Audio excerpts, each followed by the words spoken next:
School cricket দিয়ে। আমি Bogura police line থেকে পড়াশোনা করেছি।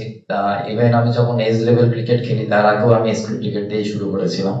স্কুল ক্রিকেটের অনেক স্মৃতি আছে, এখনো সেগুলা মনে পড়ে। বিশেষ করে যদি বলতে চাই যে একই প্যাড একই হেলমেট পরে যখন আমরা নামার জন্য ব্যাটিং এ নামার জন্য সবাই অনেক তাড়াহুড়া করতাম।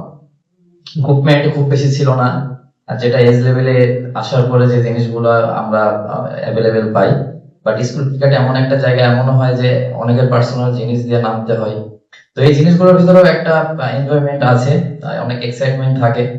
বাট আমি পার্সোনালি যে ফিল করি যে স্কুল ক্রিকেট এমন একটা জায়গা যেখানে থেকে অনেক প্লেয়ার উঠে এসেছে, অনেক প্লেয়ার এই জায়গায় পার্টিসিপেট করেছে। ইভেন আমি 4 বছর খেলেছি, আমার Bogura police line Bangladesh champion হয়েছে একবার। আমি সবসময় স্কুল ক্রিকেট ফলো করি, এবং আমি যদি ভুল না করে থাকি লাস্ট ইয়ার মেবি পদ্মা সেতু, মেট্রো রেল এবং এলিভেটেড এক্সপ্রেসওয়ে নির্মাণের গর্বিত অংশীদার বসুন্ধরা সিমেন্ট।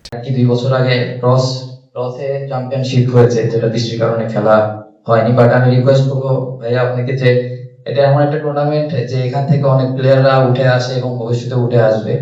আমি চাই বা আমরা চাই যে এই টুর্নামেন্টটা যেন বৃষ্টির সিজনে না হয়ে যদি একটু আগে করা যেত, তাহলে প্লেয়াররা সব ম্যাচ খেলতে পারতো। আমি আমার বগুড়ায় আমার স্কুল 2টা কি 3টা টসে চলে গিয়েছিল, যেটা আসলে কিছু বলার থাকে না। আমি চাইবো যে প্রত্যেকটা প্লেয়ার যেন ইনাফ সুযোগ পায়, এবং এমন একটা ভালো একটা টুর্নামেন্ট আমি চাই সবাই খুব ভালো ভেন্যুতে খেলবে।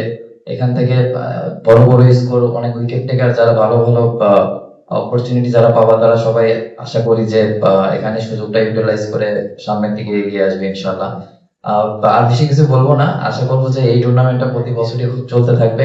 লাস্ট 11 বছর হলো চলছে, ভবিষ্যতে আরো ভালো যেগুলো জিনিস আছে ডেভেলপ করার, সেই সব জিনিস ডেভেলপ করে ইনশাল্লাহ সামনের দিকে আমরা। Thank you so much.